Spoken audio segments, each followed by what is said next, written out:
Hi guys, welcome to cricket Tamizha. So இந்த வீடியோவில் நம்ம என்ன பார்க்க போகிறோம்னா, ஸோ ட்ரீம் 11 ப்ரெடிக்ஷன்ஸ் தான் பார்க்க போகிறோம். ஸோ எந்த மேட்ச்சுக்குனா மேட்ச் நம்பர் 12, அதாவது வந்து பார்த்திங்கன்னா குஜராத் டைட்டன்ஸ் vs SRH தான் பார்க்க போகிறோம். ஸோ இதில் வந்து பார்த்திங்கன்னா என்னென்ன எல்லாமே நடக்குது, அதாவது மேட்ச்சில் என்னென்ன எல்லாமே எதிர்பார்க்கலாம், எந்தெந்த பிளேயர்ஸ் எல்லாமே இம்பேக்டை க்ரியேட் பண்ணுவாங்கன்றது எல்லாமே தான் பார்க்க போகிறோம். ஸோ வாங்க வீடியோக்குள்ளே போகலாம். அண்டு இந்த வீடியோ மூலயமா நீங்கள் பார்த்தீங்கன்னா உங்களோட ட்ரீம் 11 டீமை செட் பண்ணி நீங்களுமே 1 லேக் இல்லைனா 1 crore வரைக்குமே ஜெயிக்கிறதுக்கு வாய்ப்பு இருக்குது. ஸோ ஏன் இந்த 1 lakh to 1 crore நீங்கள் செலக்ட் பண்ணுற பிளேயர்ஸ் எப்படி விளாட்றாங்கன்றதை பொறுத்து தான் உங்களுக்கு அந்த ப்ரைஸ் மணி வரும். அண்ட் இது எல்லாமே சப்ஜெக்டட் டு ட்ரீம் 11 இல்லை மற்ற ஃபேண்டசி கிரிக்கெட்டோட ரூல்ஸ் படி தான் இருக்குது. ஸோ நம்ம எக்ஸாம்பிளில் பார்க்க போகிறது ட்ரீம் 11. நீங்கள் எந்த ஃபேண்டசி கிரிக்கெட் வேணால் வச்சு விளையாடலாம். பட் பிளேயர்ஸோட இம்பாக்ட் வந்து இதே தான் இருக்க போகுது. ஸோ அதை அனலைசேஷன் தான் நம்ம பார்க்க போகிறோம். வாங்க வீடியோக்குள்ளே போகலாம். ஸோ லாஸ்ட்டாக நடந்த மேட்சஸில் வந்து பார்த்திங்கன்னா குஜராத் டைட்டன்ஸ் வந்து 2 மேட்சஸ் விளையாண்டுருக்காங்க. அதில் வந்து பார்த்திங்கன்னா ஒன்று வின் பண்ணியிருக்காங்க. ஸோ குஜராத் டைட்டன்ஸ் வந்து கடைசியாக சிஎஸ்கே கூட விளையாண்டுருக்காங்க. 63 ரன் வித்தியாசத்தில் தோற்று போயிருக்காங்க. ஸோ அதுக்கு முன்னாடி மும்பை கூட ஜெயிச்சிருந்தாங்க. ஸோ அதுக்கப்புறமா சாய் சுதர்ஷன் வந்து பார்த்திங்கன்னா 37 ரன் அந்த மேட்ச்சில் ஜெயிச்சிருந்தார். அதாவது சிஎஸ்கே கூட சொல்கிறேன்.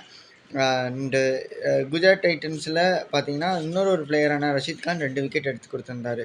ஸோ இந்த பக்கம் வந்து பார்த்திங்கன்னா சன்ரைஸ் ஹைதராபாத் அதே மும்பை இந்தியன்ஸ் கூட திருப்பியும் ஜெயிச்சிருந்தாங்க 31 ரன் வித்தியாசத்தில். அண்ட் இங்கே முக்கியமான ஒரு பாயிண்ட் வந்து பார்த்திங்கன்னா 277 ரன்ஸ் அடிச்சிருந்தாங்க ஆன் ஹைதராபாத் பிச்சு.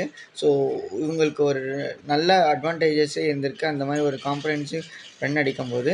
ஸோ வேறஸ் இன்றைக்கி வந்து எப்படி விளையாடுறாங்கன்றதை நம்ம வெயிட் பண்ணி தான் பார்க்கலாம். அண்ட் அதே மாதிரி பவுலர்ஸ் எல்லாமே வேறு செட் ஆஃப் பவுலர்ஸ் தான் வரப்போகிறாங்க. ஸோ அவங்கள எப்படி இவங்க ஃபேஸ் பண்ணுறாங்கன்றது ரொம்பவுமே முக்கியமான விஷயம். ஸோ அண்ட் லாஸ்ட் மேட்ச்சில் வந்து பார்த்திங்கன்னா அபிஷேக் சர்மா வந்து பார்த்திங்கன்னா 63 ரன் அடிச்சிருந்தாங்க. வேறு ஹென்ரிச் கிளாசன் வந்து 80 ரன் அடிச்சிருந்தாங்க.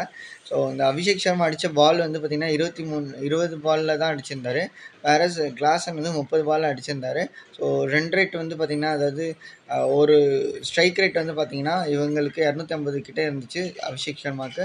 வேறு கிளாசனுக்கு வந்து பார்த்திங்கன்னா 220 கிட்ட இருந்துச்சு. ஸோ இன்னும் கொஞ்சம் விளையாண்டுருந்தாருன்னா அபிஷேக் சர்மா ஒரு 5 பால் மட்டும் விளையாண்டாரு அந்த 80 ரன் ஈஸியாக கிராஸ் பண்ணியிருப்பார் தான் அவர் இந்த ஃபார்முக்கு. அண்ட் அட்லாஸ்ட் வந்து பார்த்திங்கன்னா மும்பையுமே 250 ரன்ஸ் கிட்டே அடிச்சிருந்தாங்க. ஸோ தட் 35 ரன்ஸ் வித்தியாசத்தில் ஹைதராபாத் ஜெயிச்சிருந்துச்சு. நியர்லி ஒரு 500 ரன்ஸ் T20 மேட்செல்லாம் பார்க்க முடியுமானா அதை பாசிபிலிட்டிஸ் கொடுத்துருக்காங்க நம்ம ஐபிஎல்லில். அதுவும் ஸோ அடுத்தடுத்த மேட்ச் இன்னுமே ஆர்வமாக போகிறதுக்கு தான் நிறையா வாய்ப்பு இருக்குது. ஸோ இந்த இடத்துல வந்து பார்த்திங்கன்னா அபிஷேக் சர்மாவும் நம்ம கிளாசன் அடித்த ரன்ஸ் வந்து ரொம்பவுமே இம்பார்ட்டண்ட்டான ஒரு விஷயமா இருக்குது. ஸோ இந்த இதை வச்சுட்டு அவங்க இப்போ எப்படி போகிறாங்கன்றது தான் ரொம்பவே முக்கியமாக வந்து பார்க்கணுன்னா டிராவிஸ் ஹெட் வந்து பார்த்திங்கன்னா 62 ரன் அடிச்சிருக்காங்க. ஸோ இதையுமே நம்ம ஒரு நோட்ஸில் எடுத்துக்கணும். ஸோ இதை வச்சு தான் நம்ம இன்றைக்கான டீமை பார்க்க போகிறோம். ஸோ இது வரைக்கும் ஹெட் டு ஹெட் கவுண்ட்டில் நம்ம பார்க்கும்போது பார்த்திங்கன்னா 2 பேருமே பார்த்திங்கன்னா 3 மேட்ச் விளையாண்டுருக்காங்க. அதில் பார்த்திங்கன்னா ஜிடி வந்து 2 மேட்சும், ஹைதராபாத் வந்து கடைசியாக விளையாண்ட மேட்சை ஜெயிச்சிருக்காங்க. ஸோ வாங்க அந்த இதில் பார்த்திங்கன்னா 37 ரன் வித்தியாசத்தில் ஜெயிச்சிருக்காங்க. ஸோ எஸ், இந்த பிச்சு வந்து பார்த்திங்கன்னா ஸ்பின் சாதமாக இருக்கும். அண்ட் ஆவரேஜ் ஸ்கோர் வந்து பார்த்திங்கன்னா 186 ரன்ஸ் வந்து இருக்குது. ஆவரேஜாக ஃபஸ்ட் இன்னிங்ஸில் விளையாடுற ஸ்கோர். அண்ட் அதே மாதிரி வந்து பார்த்திங்கன்னா சேசிங் தான் இந்த கிரவுண்டில் ஈஸியாக பண்ணலாம். ஸோ 55% தான். ஸோ ஒரு 80% அந்த மாதிரி டிஃப்ரென்ஸ் இருந்துச்சுன்னா பரவாயில்ல. பட் இதில் வந்து பார்த்திங்கன்னா 55% தான் சேசிங் பாசிபிலிட்டிஸ்லாம் வின் பண்ணுறாங்க. ஸோ அதுவுமே ஒரு பெரிய இம்பார்ட்டண்ட் திங் தான். அதை கன்சிடர் பண்ணி நம்ம பேட்டிங் செகண்ட் தான் விளையாடணும், டாஸ் வின் பண்ணால் பவுல் தான் சூஸ் பண்ணணும்னு இல்லை. பிகாஸ் பிச் இன்றைக்கி மாறி இருக்கிறதுக்குமே சான்சஸ் இருக்குது. ஸோ பிளேயிங் 11 நம்ம பார்க்கலாம். பிளேயிங் 11 வந்து பார்த்திங்கன்னா Wriddhiman Saha, Shubman Gill as well as கேப்டனாக இருக்கார். ஸோ 2 பேரும் ஓப்பனாக விளையாட போகிறாங்க ஓப்பனிங்கில். அடுத்து பார்த்திங்கன்னா 1 டவுனில் மைட்பி விஜய் சங்கர் இறங்கலாம். அதுக்கப்புறமா அப்துல்லா உமர்சாய், டேவிட் மில்லர், ராகுல் Tewatia, Rashid Khan, Sai Kishore, Umesh Yadav, Mohit Sharma, Spencer Johnson, Sai Sudharsan. So இதில் முக்கியமாக வந்து பார்க்கும்போது நம்ம உமர்சாயோட இதை எடுத்துக்கணும். ஸோ இவர் வந்து இப்போ வரைக்குமே ஆல்ரவுண்டிங் பர்ஃபார்மன்ஸ் கொடுத்துருக்காரான்னு கேட்டாங்கன்னா இல்லைன்னு தான் சொல்லுவேன். அண்ட் அதே மாதிரி வந்து பார்த்திங்கன்னா டேவிட் மில்லர் விளையாண்ட இந்த 2 மேட்ச்லேயுமே பெருசாக எதுவுமே ஒரு இம்பேக்டை க்ரியேட் பண்ணல. அவர் க்ரியேட் பண்ணணும். அப்போலாம் தான் ஜிடிக்கு ஒரு பெரிய அட்வான்டேஜ் இருக்கும். ப்ளஸ் இந்த ஒரு பிளேயரையுமே நம்ம ரொம்பவுமே யோசிச்சு பார்க்கணும். ஏன்னா, லாஸ்ட் சீசன்ல தான் 900 ரன்ஸ் கிட்ட அடிச்சிருந்தாரு. ஆனா, இந்த சீசன்ல இன்னுமே ஸ்டார்ட் பண்ணலன்னா, எப்போ ஸ்டார்ட் பண்ணுவாருன்றது ஒரு மிகப்பெரிய கேள்விக்குறி. அண்ட் முக்கியமா வந்து பார்த்தீங்கன்னா, இந்த கேப்டன்சி இருக்கு இல்லையா? இந்த கேப்டன்சினால தான் அவருக்கு இந்த ப்ரெஷரா? அப்படின்றதுமே நோட் பண்ண வேண்டிய பாயிண்ட்டா தான் இருக்கு. சப்போஸ் கேப்டன்சி வந்து இவ்வளோ ப்ரெஷராக இருக்குது அப்படின்னு வரும்போது, நெக்ஸ்ட் கேப்டன்சி அப்படின்னு கொடுக்கும்போது, ஒன்று டேவிட் மில்லருக்கு கொடுக்கலாம். இல்லைன்னு பார்த்தீங்கன்னா, ரஷீத் கானுக்கு கொடுக்கலாம். ஏன்னா 2 பேருமே எக்ஸ்பீரியன்ஸ் அதிகமாக இருக்குது. அவங்கள தவிர்த்து மற்ற எந்த பிளேயருக்கு கொடுக்கும்போதுமே அந்த அளவுக்கு இம்பாக்ட் இருக்குமானா இருக்காது தான். அண்ட் இவரை தவிர்த்து மற்ற பிளேயருக்கு கொடுக்கும்போது டீம் எப்படி இருக்குன்றதும் பெரிய கேள்விக்குறி. ஏன்னா 2 பிளேயருமே வந்து பார்த்தீங்கன்னா ஃபாரின் பிளேயர். ஸோ பிச்சர்ஸ் எல்லாமே வந்து பார்த்தீங்கன்னா இவருக்கு தான் நல்லா தெரியும். ஸோ அதை வச்சு தான் இவங்க ப்ளே பண்ணணும். வேறஸ் மோஹித் சர்மாவை நீங்கள் ட்ரை பண்ணலாம். பட் பவுலராக தான் அவருக்கு எக்ஸ்பீரியன்ஸ் இருக்கே தவிர்த்து அவருக்கு வந்து பார்த்திங்கன்னா ஒரு கேப்டன்சி அளவுக்கு இருக்குமானா தெரியாது. அண்ட் மற்ற பிளேயர்ஸை கன்சிடர் பண்ணும்போது மைட் பி விஜய் சங்கரா கூட நம்ம சூஸ் பண்ணலாம். ஆனால் அவருக்கு அந்தளவுக்கு எக்ஸ்பீரியன்ஸ் இல்லாததுனால வந்து பார்த்திங்கன்னா சுக்மன் கில் மட்டும்தான் டீமை லீட் பண்ணி எடுத்துகிட்டு போகிறதுக்கான பாசிபிலிட்டிஸ் அதிகமாக இருக்குது. அண்ட் லாஸ்ட் சீசனில் வந்து பார்த்திங்கன்னா சுக்மன் கில் பேட்டிங்கில் செம்மையாக விளையாண்டுருந்தார். மோஹித் சர்மா பவுலிங்கில் செம்மையாக பண்ணியிருந்தாங்க. உமேஷ் யாதவ் ப்ளஸ் நம்ம முகமது ஷமி பண்ணியிருந்தாங்க நல்லா பர்ஃபார்மன்ஸ். ஆனால் இந்த வாட்டி பார்த்திங்கன்னா முகமது ஷமி இல்லை.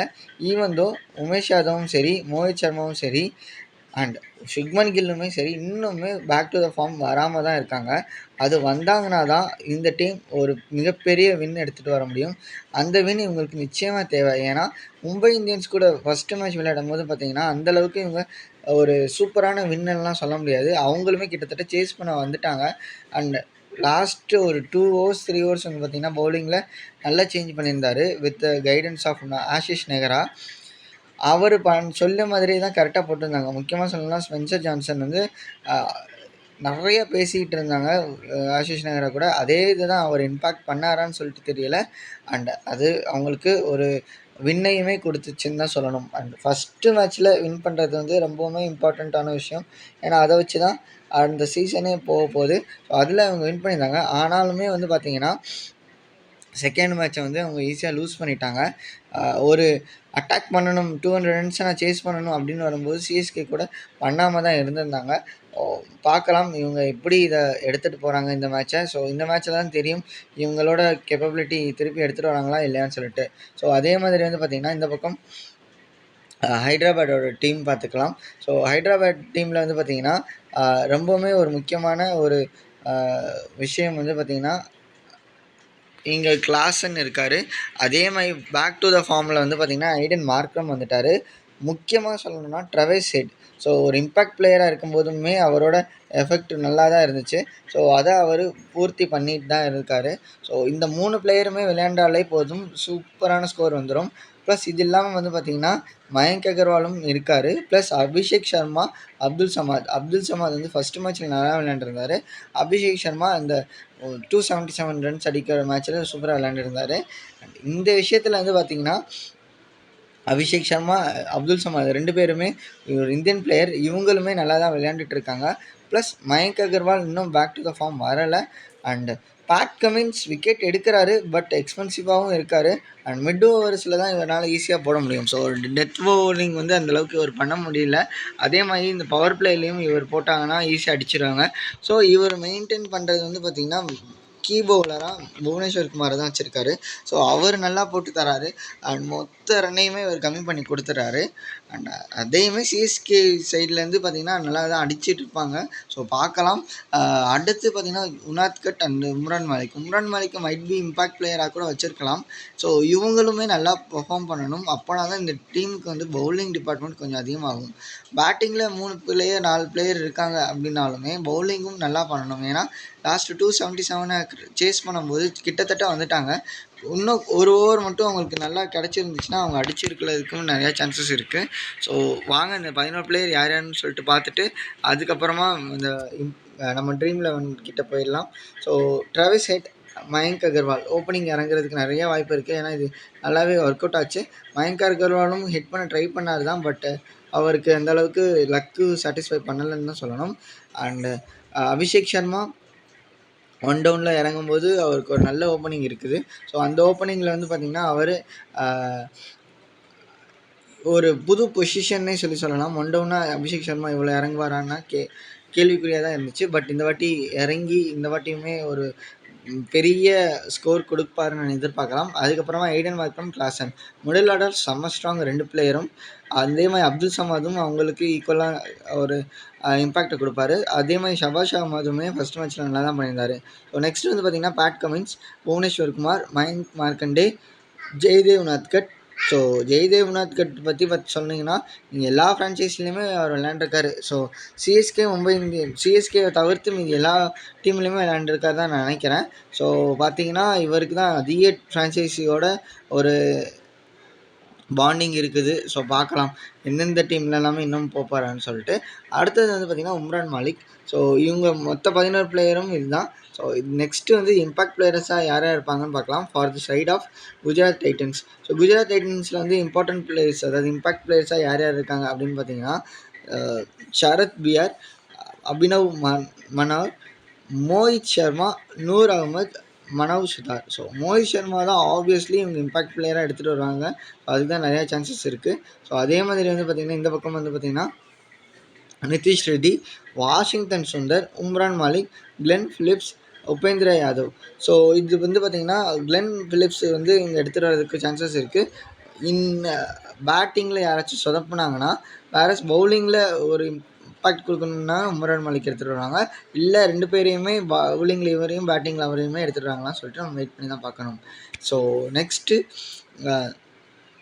ஒரு ஸ்டாட்ஸ் பார்த்துடலாம். ஸோ ட்ராவிஸ் ஹெட் தான் ஹையஸ்ட்டாக அடிச்சிருக்காரு. ஸோ ஒரு நல்ல பிளேயர். ஸோ பார்க்கலாம். 62 ரன்ஸ் ஃபார் எஸ்ஆர்ஹெச் ஓப்பனிங்கில் எடுத்து கொடுத்துருக்காரு. அதுக்கப்புறம் உமர்சாய் 11 ரன்ஸ் எடுத்து கொடுத்துருந்தாரு. சுக்மன் கில் வந்து 8 ரன்ஸ் எடுத்து கொடுத்துருந்தாரு. அதுக்கப்புறமா வந்து பார்த்திங்கன்னா கிளாசன் வந்து 80 ரன்ஸ் எடுத்திருக்காரு. ஸோ இவங்கெல்லாம் கீ பிளேயர்ஸ் எப்படி பெர்ஃபார்ம் பண்ணியிருக்காங்கன்னு சொல்லிட்டு பார்த்துருக்கோம். அதே மாதிரி வந்து கேப்டன்சி வந்து பார்த்திங்கன்னா கிளாசன் இல்லை ட்ராவிஸ் ஹெட். எனக்கு என்னமோ இன்றைக்கி கிளாசன் கிளிக் ஆக மாட்டாருன்னு தான் தோணுது. ஏன்னா 2 மேட்சுமே நல்லா அடிச்சிட்டாரு. ஸோ இந்த வாட்டி ட்ராவிஸ் ஹெட்டுக்கு நம்ம இம்பார்ட்டன்ஸ் கொடுப்போம். ஸோ அடுத்தது பார்க்கலாம். ஸோ டாபிக்ஸ் அப்படின்னு பார்க்கும்போது வந்து பார்த்திங்கன்னா சுப்மன் கில், உமர்சாய் தான் இருக்காங்க. ஸோ அடுத்தது வந்து பட்ஜெட் பிக். ஸோ அதாவது கம்மி ப்ரைஸ் அண்டு பெர்ஃபார்மன்ஸும் நல்லா பண்ணுறது மோஹித் சர்மா அண்ட் அபிஷேக் சர்மா. அதே மாதிரி captain and vice captain choices வந்து முன்னாடி சொன்ன மாதிரி கிளாசன் இல்லை ட்ராவிஸ் ஹெட். அதே மாதிரி வைஸ் கேப்டன் வந்து சுப்மன் கில், உமர்சாய். ஸோ ட்ரீம் 11 டீமை பார்த்துடலாம். கிளாசன் கேப்டன், விருதமன் சாகா வைஸ் கேப்டனாக கூட போட முடியாது. பிகாஸ் ஒரு ஓப்பனிங் பேட்ஸ்மேனாக இருக்கும்போது வந்து பார்த்திங்கன்னா அவர் அடிக்கிறாரு. பட் இன்னுமே அதிகமான ஒரு ரன்ஸ் அடிக்கிறது கேப்பபிள் இருக்கிறது தான். ஏன்னா ஃபைனல்ஸ்லேயே செஞ்சுரி அடித்த பிளேயர் வந்து இவர். அதுவுமே வந்து பார்த்திங்கன்னா சிஎஸ்கே டீமில் இந்த ஒரு பிளேயர்னால தான் அந்த மேட்சை வின் பண்ணியிருப்பாங்க. அந்த மாதிரி ஒரு நாக் கொடுத்துருந்தாரு. அண்ட் நெக்ஸ்ட்டு பேட்ஸ்மேனில் வந்து பார்த்திங்கன்னா ட்ராவிஸ் ஹெட், அபிஷேக் சர்மா, சுப்மன் கில்லை தான் வைஸ் கேப்டனாக போட்டிருக்கோம். ஸோ சாய் சுதர்சன். ஸோ சாய் சுதர்சன் வந்து நல்லா விளையாண்டுட்டு தான் இருக்கார். இந்த மேட்சுமே அவர் ஜிடிக்கு கை கொடுப்பாரான்னு சொல்லிட்டு பார்க்கலாம். நெக்ஸ்ட்டு ஆல்ரவுண்டரில் எய்டன் மார்க்ரம், உமர்சாய். போலர்ஸில் Pat Cummins, Mohit Sharma, Rashid Khan. So அது டீமை பார்த்துடலாம் நம்ம. So wicket keeper Wriddhiman Saha, Klaasen captain, 7.5 crores. Wriddhiman Saha, Klaasen 9 crores. அதே மாதிரி பேட்டர்ஸில் வந்து பார்க்கும்போது Travis Head 8 crore, Abhishek Sharma வந்து 7 crores, சுக்மன் கில் வந்து 9 crore, வைஸ் கேப்டனாக போட்டிருக்கோம். சாய் சுதர்சன் 8 crores. அண்ட் ஆல்ரவுண்டரில் மார்க்ரம், உமர்சாய் 8.5 crores, 7.5 crores. அதே மாதிரி Pat Cummins 8.5 crores, Mohit Sharma 8 crores, Rashid Khan 9 crores. இதுதான் டீம் 1. ஸோ சப்போஸ் இங்கே வந்து பார்த்திங்கன்னா உமர்சாய் வந்து பெர்ஃபார்ம் பண்ணுறதுக்குமே வாய்ப்பு இருக்குது. ஏன்னா 2 மேட்ச்லேயுமே அவர் பண்ணலை. இந்த மேட்ச் விளையாண்டாருன்னா ரொம்பவுமே ஒரு இம்பாக்ட் வரும். அண்ட் அது இல்லாமல் வந்து பார்த்திங்கன்னா சுக்மன் கில் அதே மாதிரி எதிர்பார்த்துட்ருக்கோம் நம்ம. சுக்மன் கில் வந்து பார்த்திங்கன்னா பெருசாக எந்தளவுக்கு இம்பாக்ட் கொடுக்குறான்றதை வெயிட் பண்ணி தான் பார்த்துட்டே இருக்கணும். ஏன்னா 2 மேட்ச்சில் இவருமே பெர்ஃபார்மன்ஸ் கம்மியாக தான் கொடுத்துருந்தாரு. ஸோ நெக்ஸ்ட்டு வந்து பார்த்திங்கன்னா சாய் சுதர்சன். ஸோ சாய் சுதர்சன் ஒரு இம்பேக்டை இந்த மேட்ச்லேயுமே க்ரியேட் பண்ணுறாரான்றதை வெயிட் பண்ணி பார்ப்போம். 3 பிளேயர்ஸ் நம்ம பார்த்துட்ருக்கோம் இந்த டீம்லேயே. ஸோ நெக்ஸ்ட்டு டீம் பார்ப்போம்.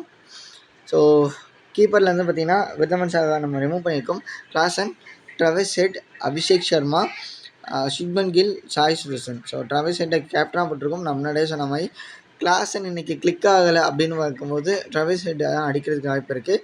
அதே மாதிரி மார்க்கம்மை விட்டுட்டு நம்ம உமர் ஏன் எடுத்துருக்கணும், அவரும் இன்னுமே இம்பாக்டை காட்டலை. ஸோ அதுக்கான வாய்ப்பு இது இருக்குது. அண்ட் பவுலர்ஸ் வந்து Pat Cummins, Mohit Sharma, Rashid Khan, Spencer Johnson. So டீமை பார்த்துடலாம். கிளாசன் விக்கெட் கீப்பரில் 9 crores. ஸோ ட்ராவிஸ் ஹெட் ஒரு இம்பேக்ட் பிளேயராக இருக்க வாய்ப்பு இருக்குது. ஆர் சுப்மன் கில் அதே மாதிரி. அண்ட் சாய் சுதர்சன், அபிஷேக் சர்மா வந்து ஆல்ரெடி பண்ணியிருக்காங்க பெர்ஃபார்மன்ஸ். ஸோ அதனால் நம்ம எடுக்கலை. அதே மாதிரி இந்த பக்கம் வந்து பார்க்கும்போது உமர் ஜாய் அண்ட் ட்ராவிஸ் ஹெட்டோட மேட்சாக தான் இன்றைக்கி இருக்கிறதுக்கு வாய்ப்பு இருக்குது. ஸோ அவங்க 2 பேருமே வைஸ் கேப்டனாக இருக்கேன். நான் டீம் 2 தான் ப்ரிஃபர் பண்ணுறேன். அண்ட் அதே மாதிரி வந்து உங்களோட ப்ரிஃபரன்ஸ் எதுன்னு சொல்லிட்டு பாருங்கள். பவுலர்ஸில் வந்து பார்த்திங்கன்னா பேட் கமின்ஸ், மோஹித் சர்மா, ரஷீத் கான், அதுக்கப்புறமா Spencer Johnson. So Spencer Johnson இன்றைக்குமே கலக்குவாரான்னு சொல்லிட்டு நம்ம வெயிட் பண்ணி தான் பார்க்கணும். ஸோ இதான் கைஸ் நம்மளோட டீம். ஸோ நீங்கள் இந்த டீமில் ஏதாச்சும் பிளேயர் ஆல்டர் பண்ணணும்னு நினைக்கிறீங்களான்னு சொல்லுங்கள். அண்டு எக்ஸ்பர்ட்டோட சாய்ஸ் வந்து 2, அதாவது 2 விக்கெட் கீப்பர், 4 பேட்ஸ்மேன், 2 ஆல்ரவுண்டர், 3 பவுலர்ஸாக போக சொல்லியிருக்காங்க. ஸோ எடுக்கக்கூடாதது வந்து விதமன் ஷா, ஸ்பென்சர் ஜான்சன். ஸோ அதுக்கு ரீப்ளேஸ்மெண்ட்டாக யாராவது வேணால் நீங்கள் போட்டுக்கோங்க. அதே மாதிரி கேப்டன்சியில் ட்ராவிஸ் ஹெட் இல்லைனா கிளாசன். ஸோ வைஸ் கேப்டனும் மாறி இருக்கலாம். ஸோ இதுக்கப்புறமா வந்து பார்த்திங்கன்னா நம்ம பேட் கமின்ஸ் வெர்சஸ் சுப்மன் கில்லாக தான் இருக்க போகிறது மேட்சஸ்.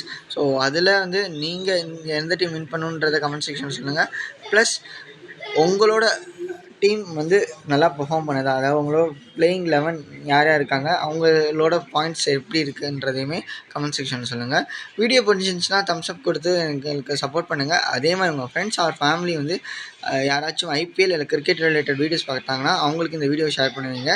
ஸோ தட் அவங்களுமே ஏர்ன் பண்ணுறதுக்கு நிறையா வாய்ப்பு இருக்குது. அண்டு